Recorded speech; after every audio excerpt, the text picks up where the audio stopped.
Quero convidar você a abrir a sua Bíblia no texto de Mateus capítulo 6.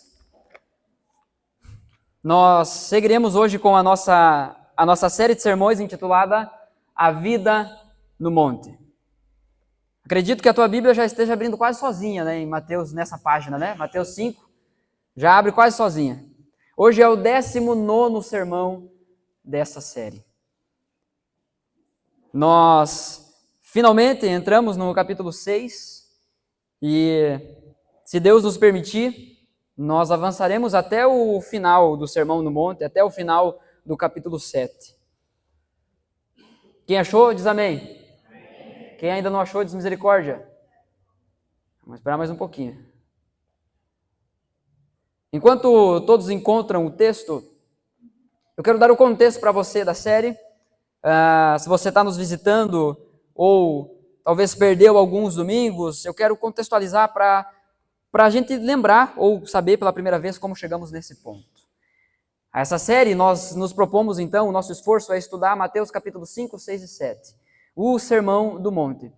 Esse texto ele é encontrado algumas partes em outros lugares, especialmente no Evangelho de Lucas, mas é apenas em Mateus que nós encontramos esse texto assim, organizado dessa forma, o sermão completo. Que, na verdade, muitos estudiosos acreditam que esse Sermão do Monte é uma coletânea de sermões, é uma série de sermões, tendo em vista que Jesus desenvolve vários assuntos dentro dele. Eu gosto e tenho repetido a cada domingo, quando vamos falar sobre isso, a frase do Martin Lloyd-Jones, uma das autoridades no assunto do Sermão do Monte, que ele diz assim: nenhuma porção do Sermão do Monte pode ser realmente compreendida exceto à luz da sua totalidade. Significa que, para eu entender o ensino de Jesus, e isso vale para toda a Escritura, mas principalmente nesse contexto específico, se eu desejo entender o que Jesus ensinou no maior sermão da história, eu preciso entender esse sermão como um todo.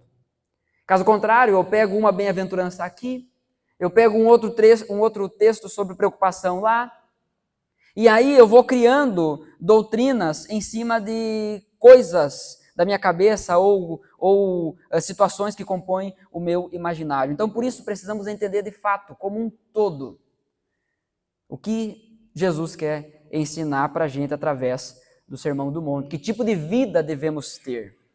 O Sermão do Monte não foi pregado por Jesus para nos ensinar somente sobre o que fazer, mas sobre o que devemos ser. A preocupação, o alvo de Jesus ao ensinar isso é o coração e não apenas o comportamento. Não é melhorar, maquiar o que está por fora, mas é transformar aquilo que existe dentro de nós. Não é melhora, é transformação, é uma nova criatura, é isso que Jesus deseja produzir em cada um de nós. Entendemos que a vida no monte, essa vida que é regida, que é direcionada pelos valores do reino de Deus, ela é marcada por contentamento e satisfação no Senhor. As bem-aventuranças, Mateus capítulo 3 até Mateus capítulo 5, do versículo 3 até o versículo 12, onde nós vimos as bem-aventuranças, é o assunto que Jesus desenvolve, é o trecho que Jesus desenvolve a felicidade.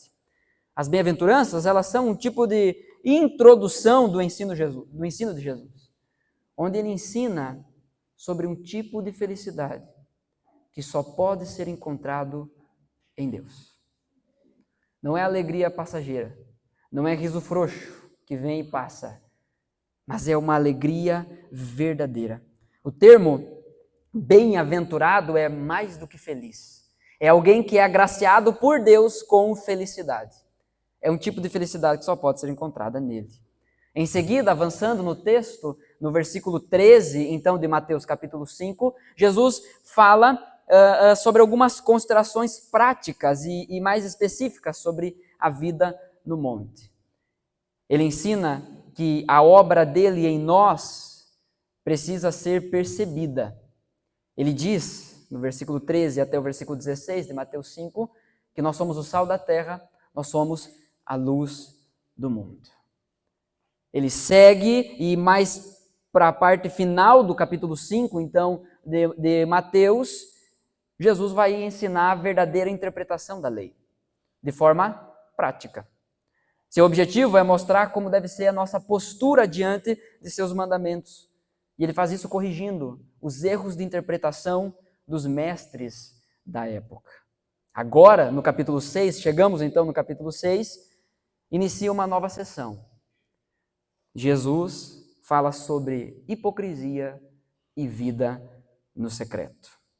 Em tempos de tantas vozes e ensinos, iremos sentar-nos e ouvir o Mestre. Amém?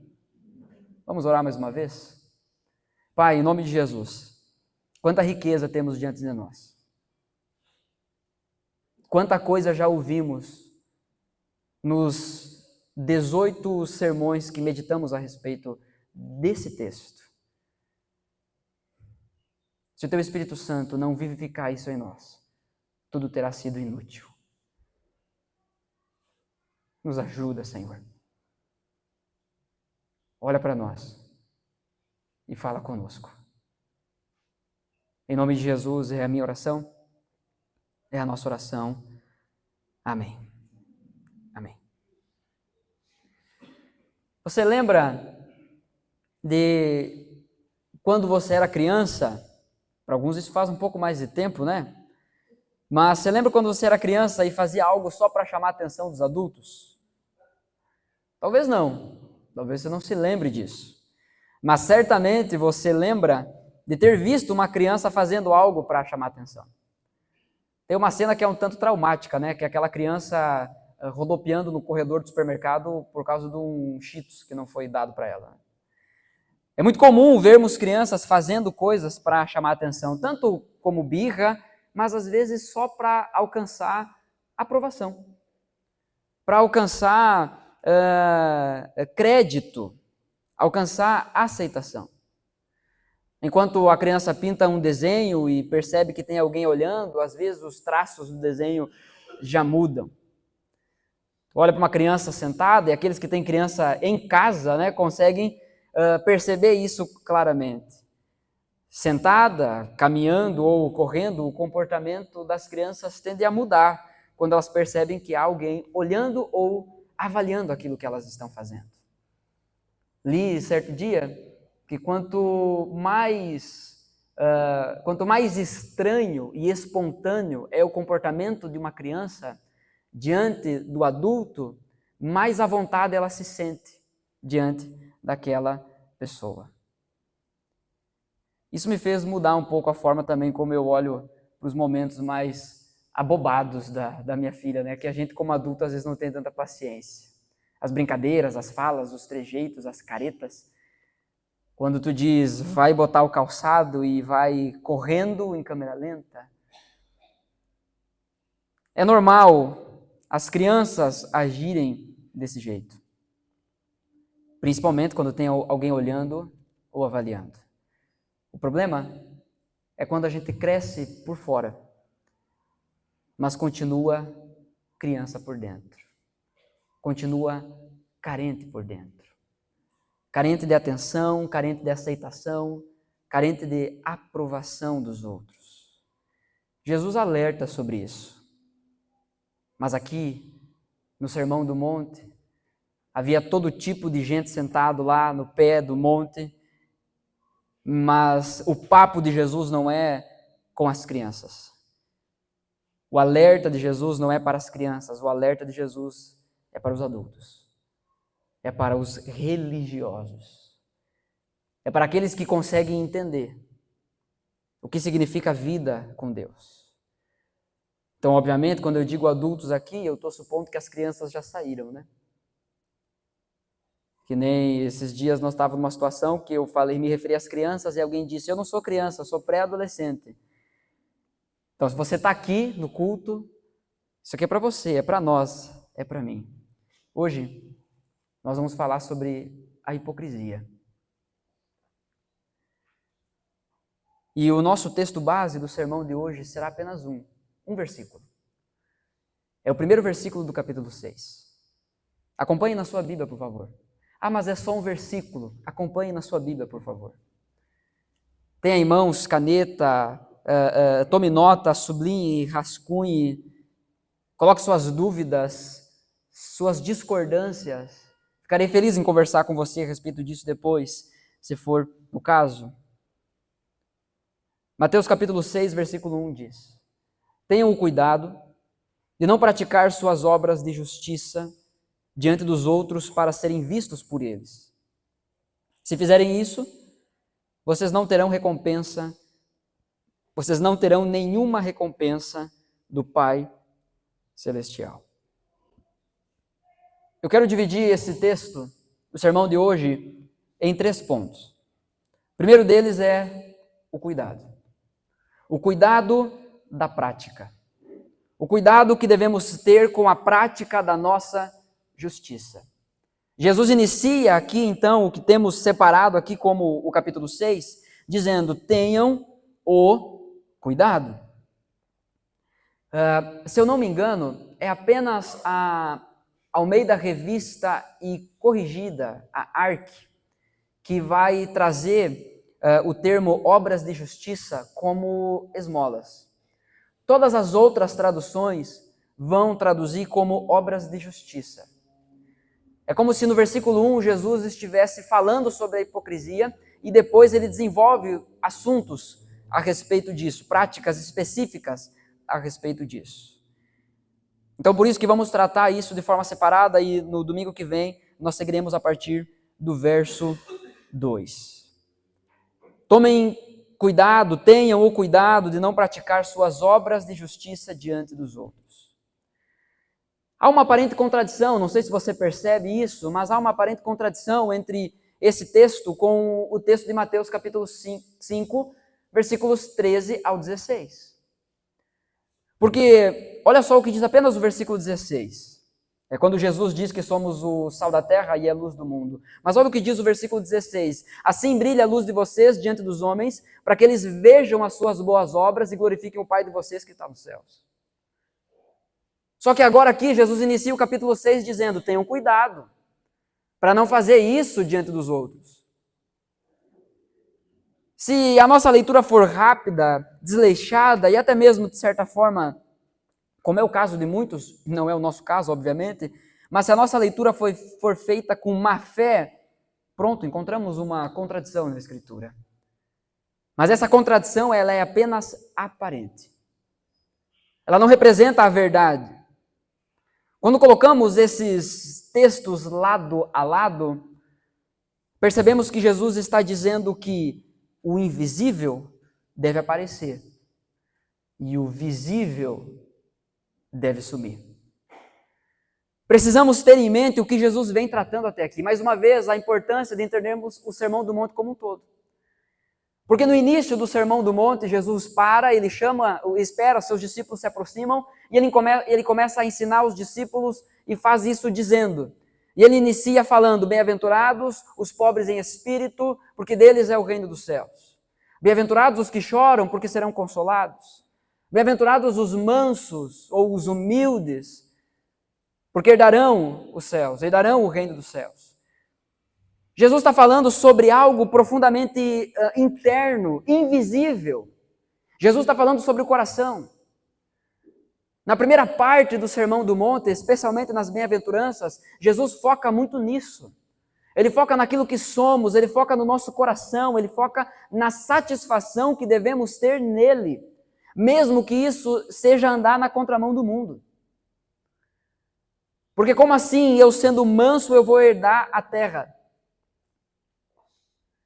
Como assim não vai ser na força do meu braço? Como assim não vai ser com as minhas habilidades, com as minhas ideias, com o meu tamanho, com o meu conhecimento? O que Jesus está ensinando é sobre aquilo que está dentro do nosso coração, a obra dele dentro do nosso coração, que precisa aparecer. O invisível, aquilo que ele fez dentro de nós, precisa aparecer. E aí ele diz: vocês são sal dessa terra, vocês são luz desse mundo. Que as pessoas vejam as boas obras de vocês e glorifiquem o Pai de vocês que está nos céus. Mas ele também fala sobre o visível que deve sumir. E aqui, especificamente, ele está falando sobre essas obras de justiça que A gente vai falar e desenvolver isso um pouco melhor para frente, mas é aquilo que claramente são coisas práticas. São coisas que aparecem. São coisas que as outras pessoas enxergam. Por exemplo, as esmolas, a oração em público e o jejum. Que nesse contexto aqui era algo muito caro para o judeu da época e era algo que era feito publicamente. Então aquilo que é invisível precisa aparecer. Vocês são bem-aventurados e são enviados agora ao mundo para ser sal e ser luz. Mas aquilo que é visível precisa assumir. Essas práticas de vocês não devem ser para a promoção de vocês. Nós vamos entender isso na medida que avançamos aqui, mas é natural olharmos para esse texto e pensarmos que há uma contradição. A questão é, Jesus faz um alerta. Ele faz um alerta sobre o cuidado que seus discípulos devem ter enquanto obedecem aquilo que ele mandou. Não é simplesmente eu estou obedecendo, mas é ter um cuidado da maneira pela qual estamos obedecendo, a maneira pela qual estamos colocando em prática aquilo que ele nos mandou fazer. Sendo assim, portanto, existe a necessidade de um cuidado diário com a prática da justiça. É isso que Jesus está ensinando, está dizendo, tomem cuidado. E esse cuidado é diário. A hipocrisia é uma coisa que a gente não percebe crescendo. Mas quando a gente para olhar, ela já está ali. É igual unha. Você não vê ela crescendo. Quando você viu, está na hora de cortar. Precisamos atentar. Se não somos piedosos apenas diante dos outros ou em parceria com os outros. É isso que Jesus está dizendo, tenham cuidado de não praticar suas obras de justiça diante dos outros. Porque quando a gente se junta com outro crente é mais fácil, né? A gente cria coragem. Ou às vezes a gente se esconde atrás da coragem do outro. É mais fácil falarmos sobre oração, é mais fácil orarmos quando tem alguém que ora. E isso é completamente saudável, inclusive a Bíblia ela nos ensina a orar como igreja, como corpo, e por meio da oração fortalecermos uns aos outros. É orando que aqueles que não sabem orar aprendem a orar. É orando que aqueles que têm vergonha de orar perdem a vergonha de orar. E nós consideramos isso tão importante em nosso meio que nós temos uma reunião só para isso, que é a quinta-feira. Só para isso. Para orarmos uns pelos outros. Para suportarmos uns aos outros, para cuidarmos uns dos outros em oração. Mas como é fácil sermos piedosos apenas diante dos outros. Como é fácil sermos piedosos apenas em parceria com os outros. Porque aí a gente entra dentro da igreja e parece que quando a gente entra dentro da igreja, aí o Espírito Santo desceu. Ele fica repetindo o que aconteceu lá em Atos. Ele desceu em Atos, fez a bagunça e voltou para o céu. Aí quando a gente entra domingo de noite na igreja, ele desce de novo. Aí a gente fica piedoso de novo. Aí a gente age como crente de novo, aí a gente fala como crente de novo, a gente até canta como crente. A gente ora como crente. A gente respeita como crente. A gente é paciente como crente. Pode ter saído do carro aos trancos e barrancos. Arrastando a esposa, chutando o filho, dizendo, vai guri! Mas chegou aqui dentro agora, chegamos na casa do Senhor. Aqui tem que se comportar. Precisamos atentar. O cuidado que Jesus está nos dizendo aqui que devemos ter é esse. Um cuidado diário. Para que a nossa piedade não seja algo que é vivido apenas diante dos outros ou apenas com os outros? As obras de justiça mencionadas aqui no versículo 1, não tenham cuidado não praticar suas obras de justiça. Essas obras de justiça mencionadas podem se referir a qualquer ação religiosa, qualquer tipo de ação piedosa. Tudo aquilo que eu faço em nome da religião, tudo aquilo que eu faço em nome de Deus, tudo aquilo que eu faço em nome de Jesus. O que Jesus está se referindo a todas as atitudes, as ações que temos como crentes. Lembre-se que Jesus está ensinando os seus discípulos. Havia uma multidão, havia todo tipo de gente ouvindo a Jesus. Inclusive os mestres da lei, os fariseus, que muito provavelmente estavam ali pela volta, ouvindo isso também. Mas o ensino de Jesus, em primeiro lugar, é direcionado aos seus discípulos. E ele diz, tomem cuidado. Ele diz a nós, tomem cuidado com tudo aquilo que fazemos e chamamos de religião. Tudo aquilo que fazemos e chamamos de espiritual, tomemos cuidado, para que não seja apenas diante dos outros ou apenas com os outros. Eu nunca oro, mas na igreja eu oro um monte. Eu nunca canto, mas na igreja eu quero o microfone para cantar aqui na frente. Eu não sirvo a minha família, mas eu fiquei chateado que o pastor disse hoje, aqui quando veio a Pátio, o Lindomar e o Júnior, aí ele mencionou o nome deles que eles estão servindo. Eu queria tanto servir na igreja. Atos piedosos apenas diante dos outros ou apenas com os outros. Jesus lida com a hipocrisia e o remédio para a hipocrisia é a vida no secreto. É a vida com Deus. Na continuação do texto, a partir do verso 2, que nós não vamos entrar hoje, mas Jesus vai tratar diretamente de 3 disciplinas espirituais. A ajuda aos necessitados, a esmola, a oração e o jejum. São 3 disciplinas espirituais, mas devemos ter em mente que ele já tratou sobre outra disciplina espiritual, que é a leitura da Bíblia, no final do capítulo 5. Quando ele está ensinando os seus discípulos, dizendo, vocês ouviram o que foi dito, mas eu, porém, lhes digo. Ele está dizendo, olhem para a lei da forma certa, olhem para as palavras de Deus da forma certa, leiam, examinem e pratiquem aquilo que a Escritura ensina. Jesus está tratando de disciplinas espirituais. Jesus está tratando das nossas ações, das nossas atitudes piedosas. A questão é que não basta fazer o que Deus quer. Porque pergunta com resposta óbvia, você acha que Deus quer que você leia a Bíblia? Sim ou não? É resposta óbvia, mas vamos responder como testemunho? Sim ou não? Sim. Você acha que Deus deseja que você ajude os necessitados? Sim ou não? Sim. Você acha que Deus deseja que você ore? Sim ou não? Sim. E que você jejue? Sim ou não? Sim. Esse último sim foi triste, né? Mas não basta fazer o que Deus quer. A atitude pela atitude. Precisa ser feito do jeito que Ele quer. Eu já disse isso outra vez.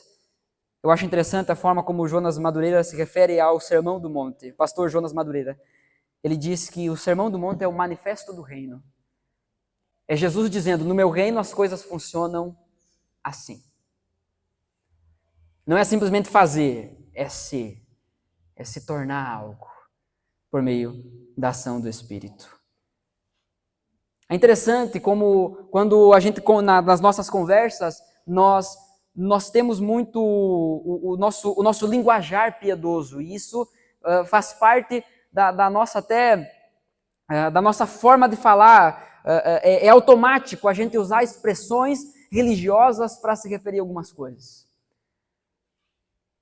Por exemplo, hoje no final do culto, quando você for abraçar o seu irmão e você for dar tchau para ele, você vai olhar para ele e vai dizer assim, meu irmão, então nos vemos na quinta-feira, certo? E aí ele vai ter que responder assim, se Deus quiser. Vai ver, Deus não quer. Que ele venha para a igreja para orar. Imagina que absurdo. Daqui a pouco ele vai dizer, não, se Deus quiser. Mas dentro dele pensando, tomara que não queira. Se der tudo certo, não vou. Se der tudo muito errado, aí eu vou, porque não tem pra onde ir, né? Vamos para a igreja para orar. Vamos para o culto? Não sei, se Deus quiser. E a gente fica vivendo uma fé infantil onde a gente terceiriza as coisas que Deus colocou em nossa mão como responsáveis.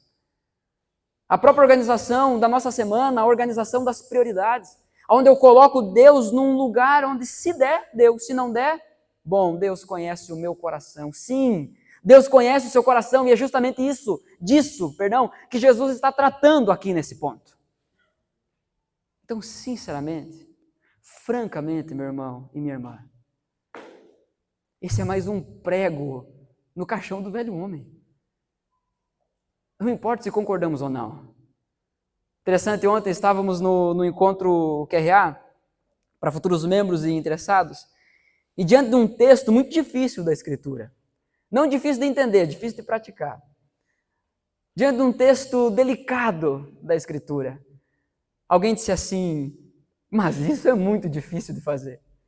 E foi interessante porque foi algo muito, muito sincero, sabe? Muito do coração, assim, mas isso é muito difícil de fazer, eu não sei se eu consigo fazer isso. E eu preciso dizer que essa turma do QRA é a melhor que já teve. Só não contem para eles que eu digo isso para todas as turmas. Mas foi interessante que ali nós começamos a conversar sobre como existem muitas coisas na Escritura que nós olhamos e afirmamos, isso é difícil demais. Isso é impossível. Não quero, não vou fazer. Não consigo. Deus me entende. A gente se enche de desculpas. Enche de desculpas para a nossa consciência, para tentar acalmar o agito do nosso coração, para que consigamos viver de uma forma religiosa, externa, sem que sejamos reprovados pelos outros.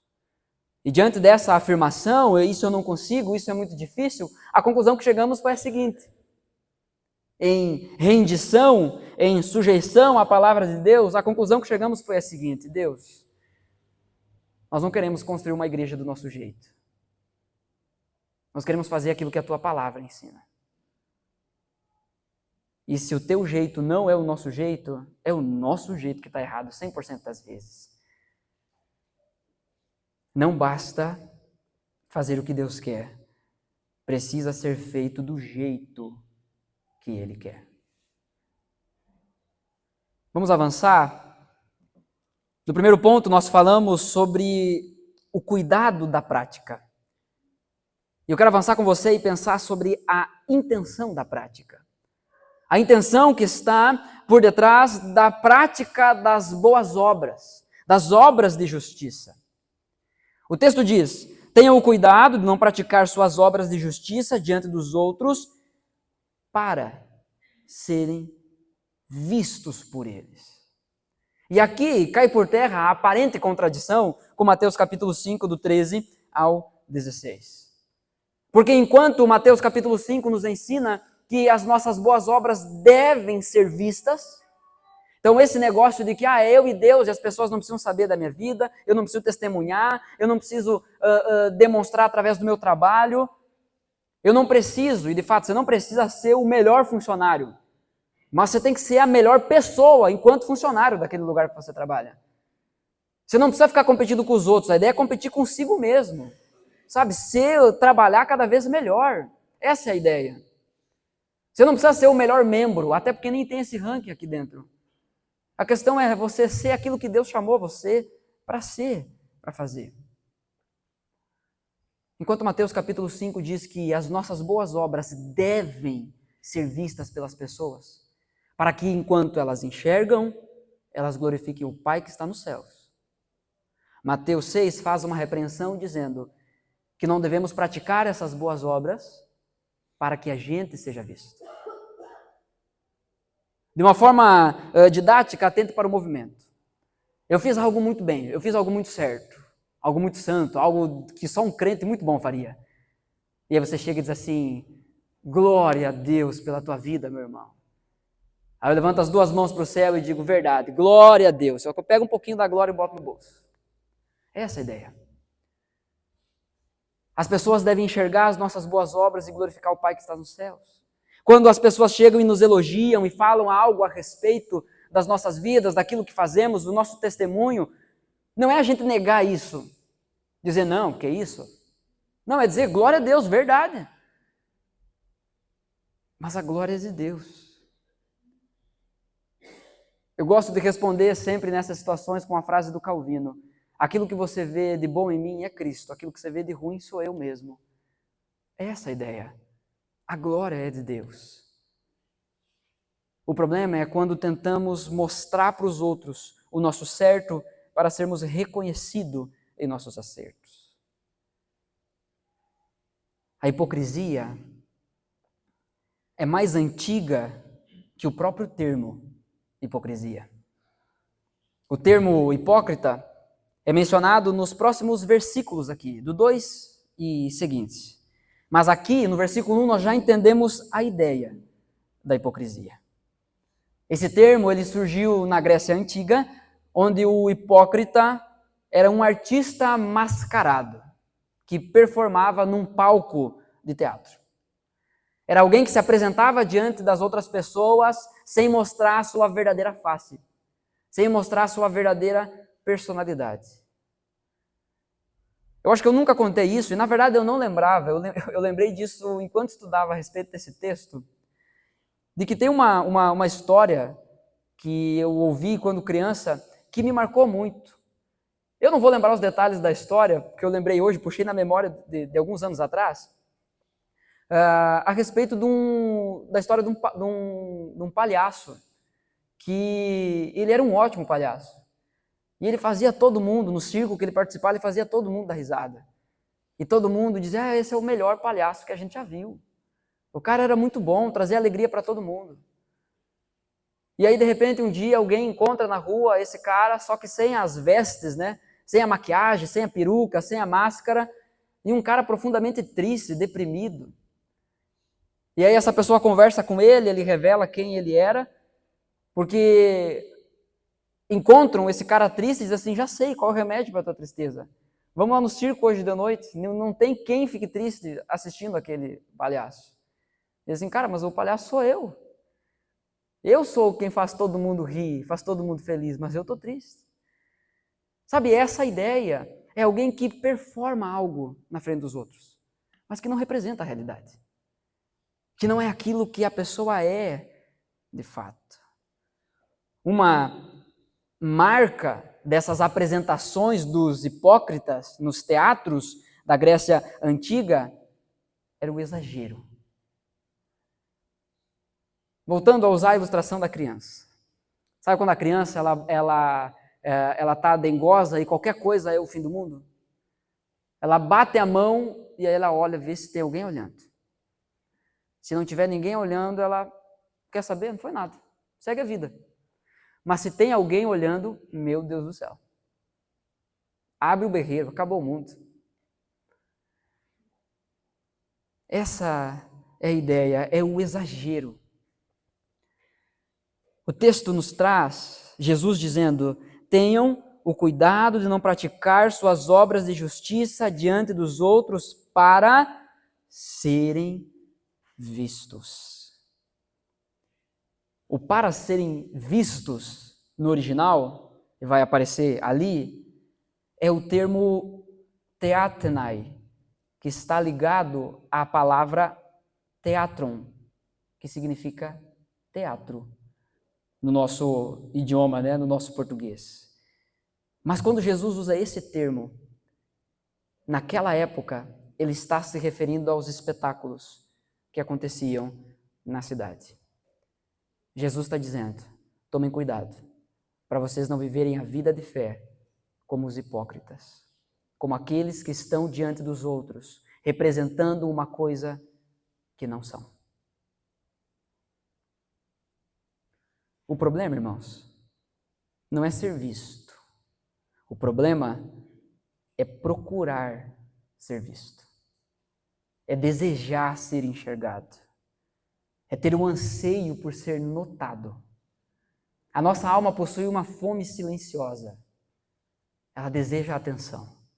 Ela deseja ser vista, ela deseja ser percebida e ela deseja ser saciada nas suas necessidades, nos seus luxos. Fazer aquilo que é certo para ser percebido ou ganhar créditos das pessoas é normal no mundo. Esse assunto não nos é estranho, porque é assim que as pessoas reagem.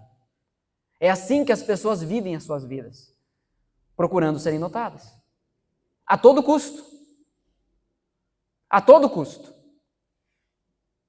Eu vi certa vez um vídeo de humor, e cada vez que aparece esse vídeo eu assisto de novo e eu dou risada do mesmo jeito. Eu tenho um humor duvidoso, minha esposa é testemunha disso.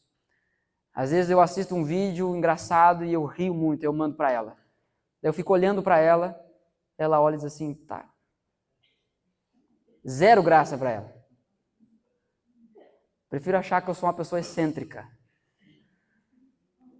Mas eu vi uma montagem, uma esquete dos caras fazendo, dizendo assim, como mostrar serviço para o teu chefe. O camarada chega, ele abre a porta do escritório do chefe, e aí ele diz assim, opa chefe, tudo bem? O senhor prefere a luz apagada ou acesa? Apagada é assim, ó, aí ele apaga. Acesa é assim, o que o senhor prefere? Aí o chefe diz, acesa? Não, então tá bom. Qualquer coisa, só chamar. Sabe, a necessidade de ser visto. Dentro da montagem ali da cena, o patrão diz assim, nossa, esse é o melhor funcionário do mês. Muitas vezes a gente faz isso. A gente faz as coisas para chamar atenção. Quando estamos em evidência, nos comportamos de uma forma. Mas no trato diário, somos algo completamente contrário. Agora, isso é o jeito do mundo fazer as coisas, irmãos. Chamar atenção para si, ficar bicudo, ficar beiçudo, porque ninguém te viu, porque ninguém te notou, isso é coisa do mundo. Inclusive o William levantou e vai ficar chateado, até vai embora. Agora o William ficou bicudo que eu fiz a brincadeira, capaz. Sabe, mas é essa a ideia. É muito dodói, é muito mimimi, sabe, qualquer coisinha, ai, me feriu. Não me percebeu. Fazer aquilo que é certo para ser percebido é coisa do mundo. Ficar mendigando atenção é coisa do mundo. Ainda mais nessa geração atual que vivemos das redes sociais, onde o like é tudo, a curtida é tudo. E aí a gente, às vezes, adota uma postura patética, para não dizer perversa, nas redes sociais, em busca de aceitação.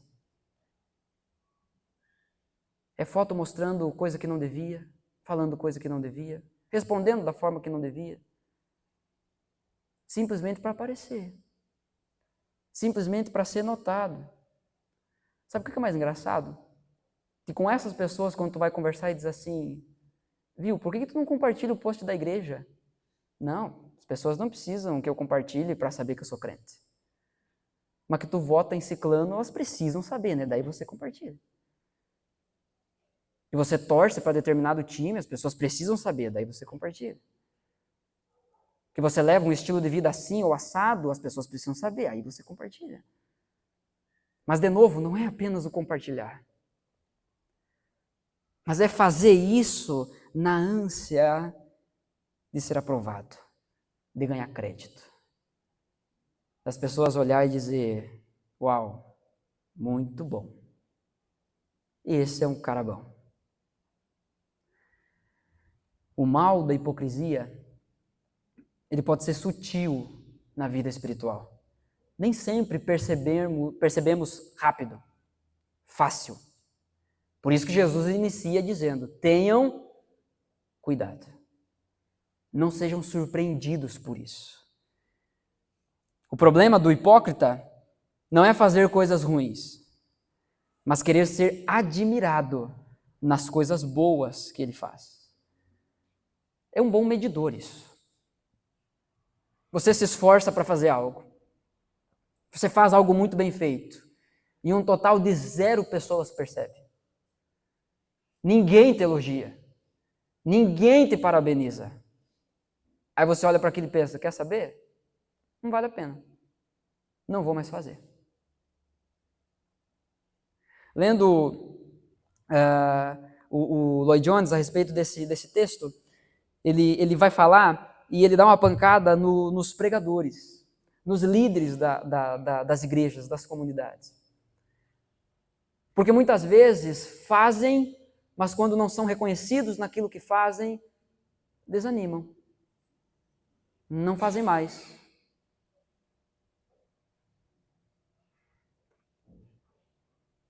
Se o meu esforço para pregar bem, e isso não significa que eu sou o melhor pregador, mas o meu esforço para fazer o meu melhor dependesse do elogio das pessoas, eu já teria parado há muito tempo. Porque não é isso. Eu prefiro muito mais que no final do culto, ou durante a semana, em outros momentos de discipulado, as pessoas comentem sobre aquilo que foi pregado, conversem entre elas daquilo que foi pregado, do que alguém vem e me diga, baita sermão. Porque quando alguém chega e fala isso, eu até fico desconfiado. Porque já aconteceu de eu pregar algumas coisas difíceis, duras, tanto para falar como para ouvir. Sabe aquele tipo de pregação, aquele tipo de texto que vem e fere a nossa alma, que sangra a gente por dentro, e aí depois do culto a pessoa vem e diz assim, com um sorrisão no rosto, foi uma ótima mensagem, pastor. Que bom, Deus usou a sua vida. Mas não parece que não combina muito com aquilo que foi falado. E a vida continua a mesma. Só que é isso que o hipócrita faz. Ele vive em busca de elogios, de aplausos, de pessoas que na verdade só foram falsas. Não foram francas, às vezes, nas suas palavras. É importante a gente pensar a respeito disso. O porquê fazemos o que fazemos. Por que servimos a Deus da forma que servimos? Ou porque paramos de servir a Deus da forma que servíamos antes? Sabe por que isso é tão difícil de perceber? Porque o hipócrita religioso ele não está fazendo uma coisa ruim em si. O ato não é ruim, é uma coisa boa. Ele ajuda os necessitados, ele ora, ele jejua. Mas ele faz isso para quê? Para ser visto. Sendo visto, reconhecido. E na medida que é reconhecido, aplaudido. E aí o ego se enche, se infla. E daqui a pouco ele mesmo começa a acreditar na máscara que ele vestiu. Jesus não está condenando o ser visto ou até mesmo admirado. Mas, de novo, é a procura, é o anseio por ser visto e admirado, é fazer tudo o que for necessário para ser notado. Por outro lado, a vida dos discípulos deve ser para a glória de Deus e não para a autopromoção. O objetivo, irmãos, de vida da gente deve ser que as pessoas olhem para nós e digam que Deus abençoador que você tem. E não que as pessoas olhem para nós e digam o quão abençoado nós somos. Porque enquanto as pessoas continuarem enxergando só a bênção em nós, elas não vão conhecer a Deus. Nós precisamos mostrar para elas, testemunhar a todos que Deus é o abençoador. Amém?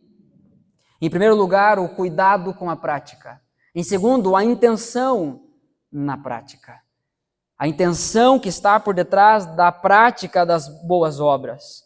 Em terceiro e último lugar, a recompensa da prática.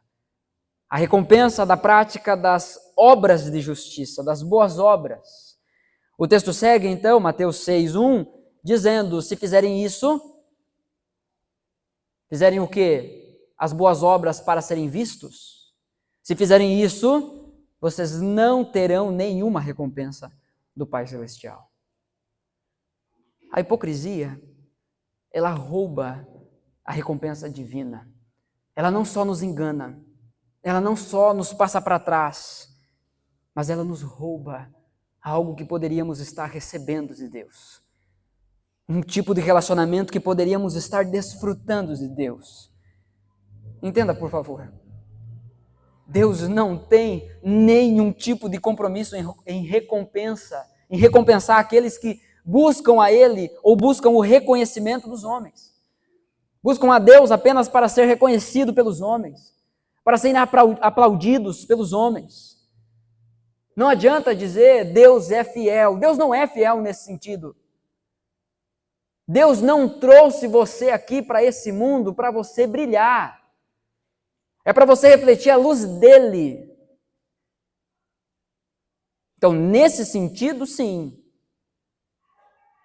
Mas para você ser reconhecido como o cara, aí é claro que não. Porque tem pessoas que têm ânsia por isso. Quando elas se apresentam, elas já se apresentam com seus títulos. Isso é muito comum entre pastores. Eu chamo todo mundo de irmão. Inclusive os amigos pastores que eu conheço, eu chamo pelo nome e digo irmão, chamo de irmão. E eu gosto de dizer sempre, antes de ser pastor, você é meu irmão, somos irmãos. Mas tem muitas pessoas que ao se apresentar, acham que diz prazer, pastor fulano de tal. Prazer, eu sou o empresário tal, eu sou o responsável por tal coisa, eu sou isso, eu sou aquilo, sempre apresentando os seus títulos, na busca de ser reconhecido. Mas Deus não tem compromisso com isso. Se você tem o desejo de você crescer na vida, apenas para ser reconhecido cada vez mais, para receber cada vez mais, Deus não tem compromisso com isso. A fidelidade de Deus está nas promessas que Ele fez. E a promessa que Ele nos fez é que se crermos no Seu nome, nós faríamos o que Ele fez e coisas ainda maiores. Mas é para o avanço do reino e não para a autopromoção. Baixa a bola, murcha o peito. Diante de Deus nós nos dobramos e nos submetemos. A recompensa será perdida se buscarmos o reconhecimento dos outros. Mas o discípulo de Jesus, ele deve crer que Deus vê todas as coisas. Gênesis capítulo 16, versículo 13, nós temos o famoso texto que traz esse nome que é dado a Deus, esse título que é dado a Deus. Tu és o Deus que me vê. Uma mulher desamparada, rejeitada, é vista por Deus. Abandonada por todos, é vista por Deus.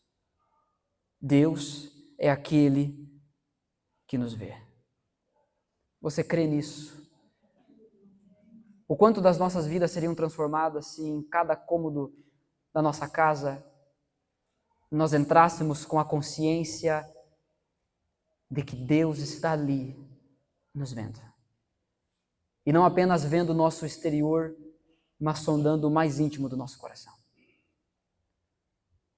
Como estaria o seu coração, como você estaria lidando com tudo aquilo que você tem lidado durante essa noite, com o louvor, com a oração, com o momento de orar pelas crianças, com o momento de orar pela vida do nosso irmão Emir, pelo momento de ouvir a pregação da palavra. Como estaria a postura do nosso coração se tivéssemos a firme convicção de que Deus está aqui nos vendo e nos vendo plenamente. A recompensa pela prática da justiça não depende das pessoas que viram ou não viram. Mas a recompensa está nas mãos do Deus que vê todas as coisas. Salmo 139, o rei Davi escreve algo de uma forma maravilhosa, nesse sentido. Ele fala sobre Deus enxergar ele quando ele deita, quando ele levanta, quando ele está trabalhando, quando ele está descansando, que não tem aonde ele poderia se esconder de Deus. Ele poderia subir o mais alto possível, ele usa até uma linguagem poética, eu poderia tomar as asas da alvorada, lá o Senhor estaria me vendo. Ele diz, eu poderia fazer a minha cama no mais profundo abismo, eu poderia chegar no fundo do poço e ainda ir para o porão do poço, lá o Senhor estaria me vendo e me vendo plenamente. O quanto da nossa vida seria transformada, o quanto do nosso serviço ao reino seria transformado e impactado se tivéssemos a firme convicção de que Ele é o Deus que nos vê. E de que a recompensa por aquilo que fazemos ou deixamos de fazer vem dEle, das mãos dEle.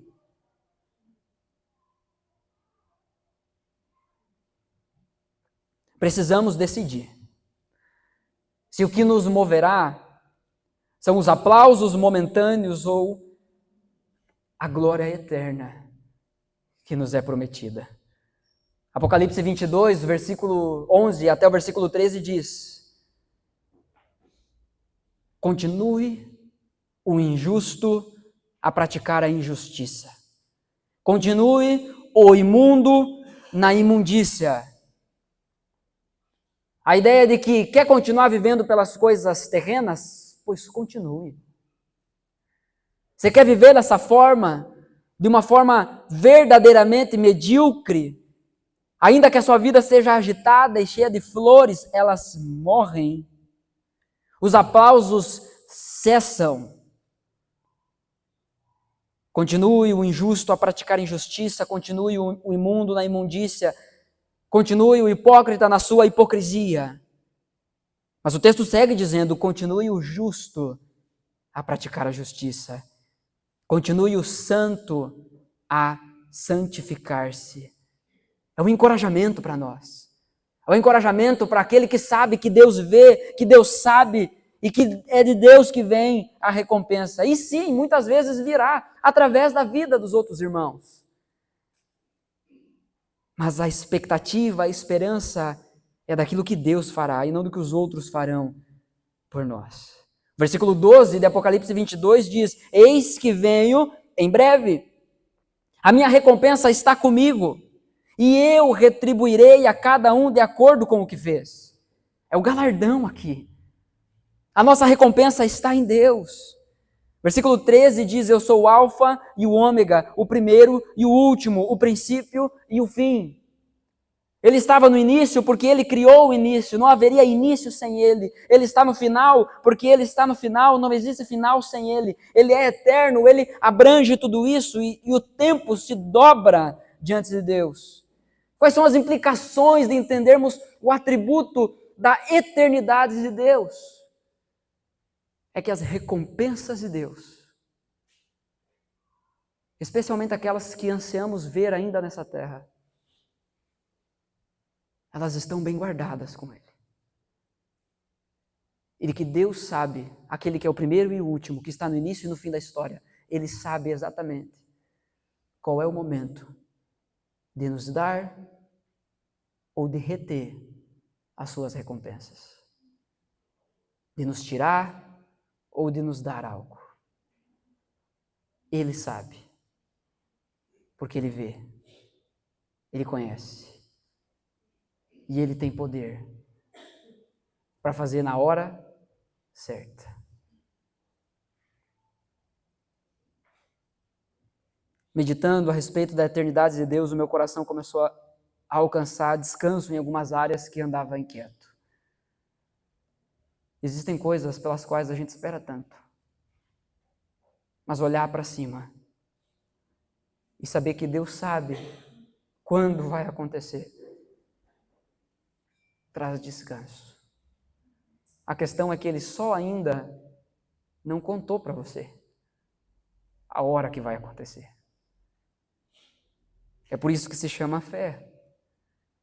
É por isso que se chama confiança.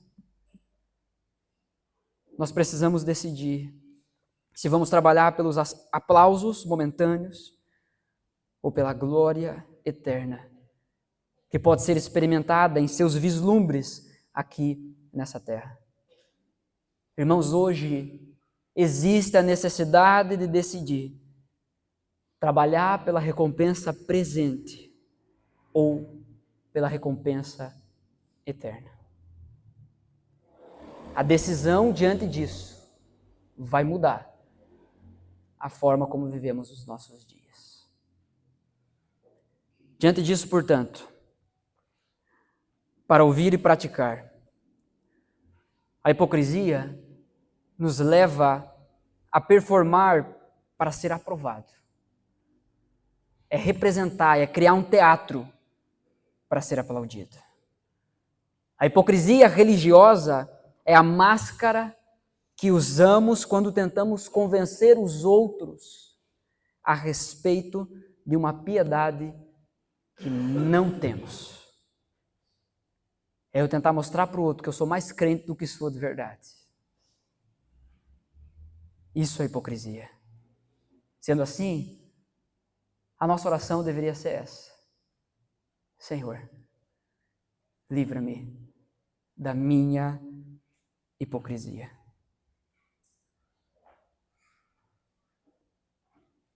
Você gasta mais tempo em oração sozinho ou quando está na igreja?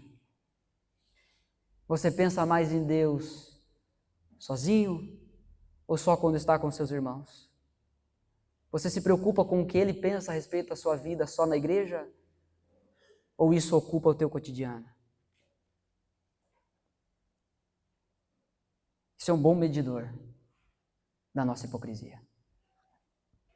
Porque se fazemos mais apenas diante dos outros, esse mal sutil pode estar criando raízes em nossos corações. Portanto, sim, a nossa oração deve ser essa: Senhor, livra-me da minha hipocrisia. Existe um tipo de fé que parece madura, que se apresenta como madura, mas ainda é carente de atenção. Ainda vive chamando a atenção para si. Pois bem, aquele que vive de aprovação dos homens acostuma-se a desprezar a intimidade com o Pai. E daqui a pouco, você nem percebe. Daqui a pouco você vem no culto só para não ter que explicar por que não veio. Daqui a pouco você só traz a Bíblia porque em algum momento alguém vai dizer: é um testemunho. Daqui a pouco você pega a sua Bíblia só para vir para a igreja. Você medita na palavra só para isso, só nesses momentos. A hipocrisia faz com que a gente se acostume a viver longe de Deus. O hipócrita religioso, ele acredita em Deus.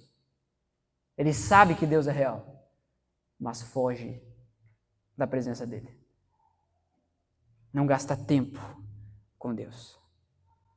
Portanto, devemos tomar cuidado para que o altar da devoção, da piedade, não se torne uma plataforma de promoção, onde eu pego aquilo que eu faço de certo, apresento para os outros e digo: olhem, desfrutem e me aplaudam, porque eu sou o grande crente. Amados irmãos, que as nossas boas obras sejam por Ele, para todo sempre. Amém? Quero convidar você a se colocar em pé. Eu quero orar. Quero orar por você, eu quero orar junto com você nesse momento.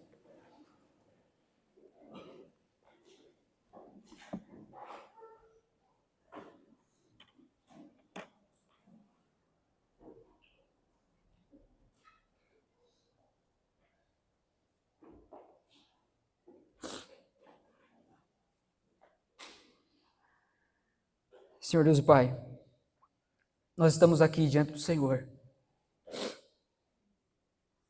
aquele que vê, aquele que sabe, aquele que conhece todas as coisas. Conhece o mais íntimo do nosso coração. E sabe o quanto cada um de nós é tentado em viver de uma forma hipócrita, viver uma religiosidade farisaica, vazia. O quanto nos preocupamos muitas vezes em nos apresentar de forma aceitável diante dos outros, especialmente dentro da igreja. Escondemos as nossas falhas, escondemos os nossos erros. Pelo orgulho, escondemos as nossas fragilidades. Nós representamos diante das pessoas uma postura de rocha, quando na verdade por dentro estamos quebrados, aos pedaços. Senhor, em nome de Jesus, que o Teu Espírito Santo trabalhe em nossos corações. Que o Teu Espírito Santo nos ajude a entender o mal, o quão destrutivo é o pecado da hipocrisia. Nos livra, Senhor, de uma vida de teatro. Nos livra, Senhor, de uma vida onde a gente representa e com exageros aquilo que não somos nem minimamente em nossos corações. A começar por mim, Senhor. Me perdoa. Me perdoa pelas vezes em que fugi da Tua presença. Me perdoa pelas vezes em que não pratiquei a Tua presença. Me perdoa porque tantas vezes lidei com as coisas do Senhor de forma mecânica, automática. Perdoa-nos, Senhor. Perdoa-nos porque tantas vezes nós falamos uns para os outros que Deus lhe abençoe, mas falamos isso apenas com palavras, sem a consciência de que há um Espírito em nós que deseja agir através de nós na vida dos nossos irmãos.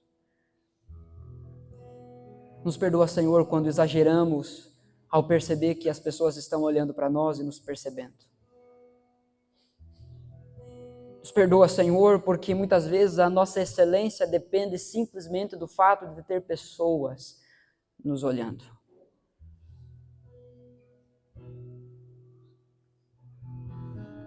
Perdoa, Senhor, porque talvez hoje foi mais um culto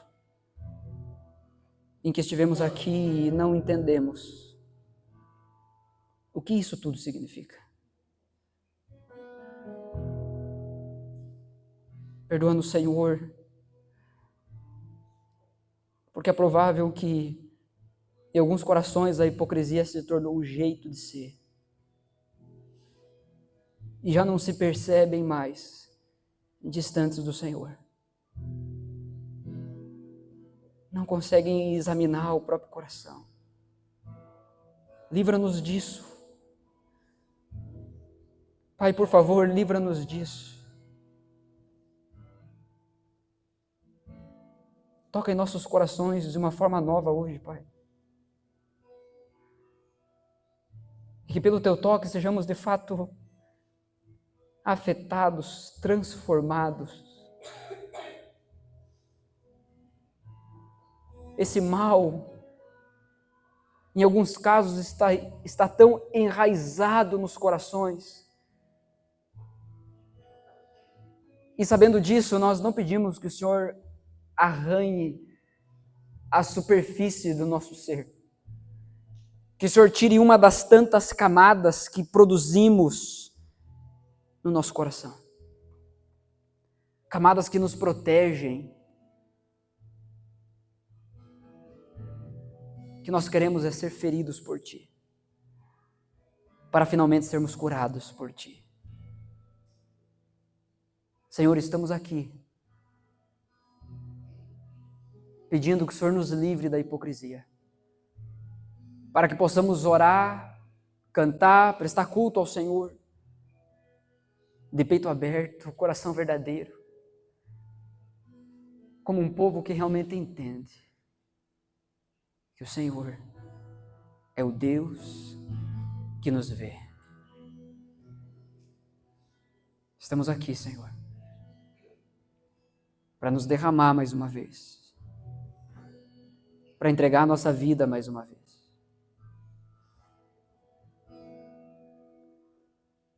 Queremos tratar com o Senhor os nossos momentos felizes, sem hipocrisia.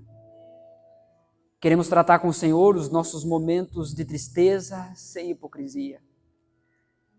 Não queremos disfarçar a alegria e nem disfarçar a tristeza. Nós queremos ser pessoas de verdade.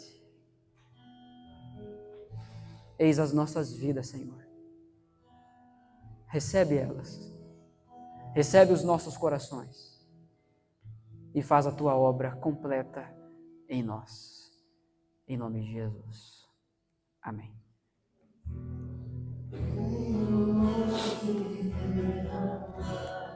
Meu sorriso, meu pesar, eis a minha entrega, eis a minha entrega, aos seus pés abandonar, o meu Deus me cuida, eis a minha entrega, ama o teu lugar, venha sobre minha vida, venha sobre minha vida,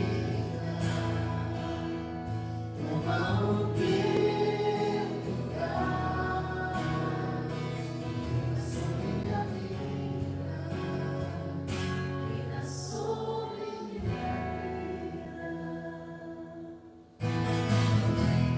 Venho hoje derramar meu sorriso, meu pesar, eis a minha entrega,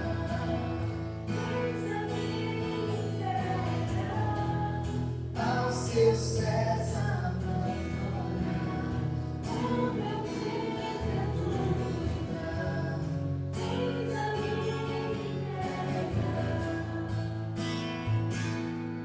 Toma o teu lugar, venha sobre minha vida, venha Senhor, sobre minha vida.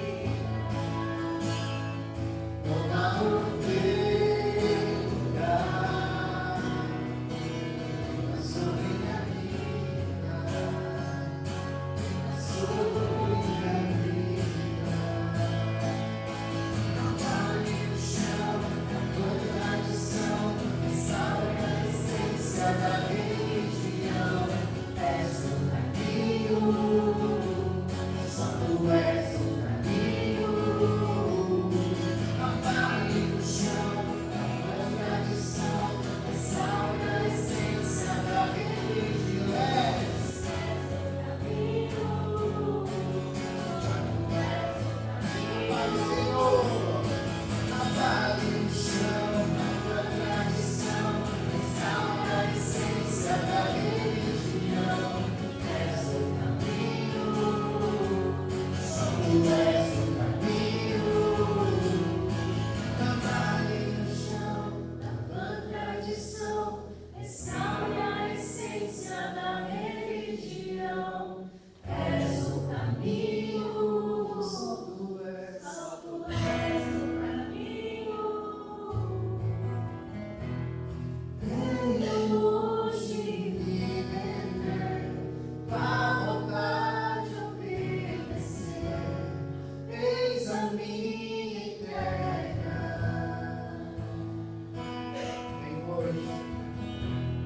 Venho hoje me render, à vontade obedecer, eis a minha entrega.